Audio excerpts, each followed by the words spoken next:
Hey everybody, it's Angry Alan again. I'm not really angry today. I've had a good day. But I've been thinking more about Snoke, and I wanted to get your opinions on it because I see people making videos and I see people theorizing, but no one's quite nailed it yet. There's one page that I do follow, Star Wars Theory. The guy is really good at what he does. He's very insightful, but I feel like he's not catching it. It's like right there, and he's not getting it. I was just watching his video, and he was talking about how Snoke looked younger in Episode 8, which he does. He definitely looks different, and I've been saying that for a little while. His voice even sounds different. The voice does not match from 7 to 8. And this could all just be Rian Johnson saying fuck all and just not giving a shit about what came before it, which is probably the case. But let's just pretend it's not. Let's pretend it's on purpose. Snoke looks younger, and he sounds younger. And the theory that I just heard was that Snoke was a Force vampire and regenerating and all that. There was even talk about what happened to Obi-Wan's ghost. I don't think that's it. I really don't. Even in the visual dictionary for The Last Jedi, they talk about how Snoke projects himself. And for the longest time, I just assumed that was alluding to his hologram, how he likes to tower over everybody. Which it probably is. But at the same time, we've laid down groundwork for my theory. We already know that astral projection is a thing. It killed Luke, as bullshit as it is, but whatever. But yeah, and when he projected himself, he looked a lot younger. And they could have had him project himself and look normal.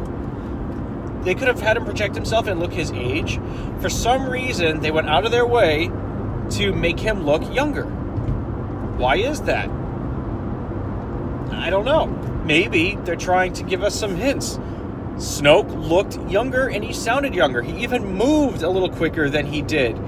Granted, he didn't move much in the hologram, but you see him stand up. You can see how frail he is. His face is a lot more sunken in. And the scarring and the, just the way he looks so mutilated is far more severe than Episode 8. That can't be a coincidence. I think that Snoke was projecting himself. And I think it was a test for Ben to see what Ben would do. Because even the throne is different. The throne that you see Snoke sitting on in the holograms in 7 does not match the set in Episode 8. But then I think to myself, if that's all true but everything in Episode 8 was just, a trick, why go to the extent of having those other guys? I forget what they were. The map makers or the creatures that can chart through passageways through the uncharted regions of space. They had that all-seeing mapping device. I'm really bad with remembering who these characters all were. I feel like that is all so fascinating, and I would love to know more about it.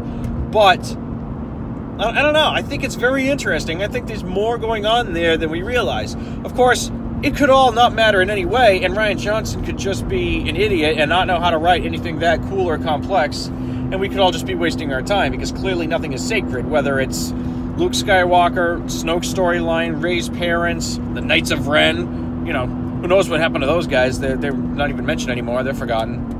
I don't know. Damn, sun is bright, huh? Let me know what you guys think. I'd be very curious to know if I'm the only one that actually thinks that's what's happening. See you guys.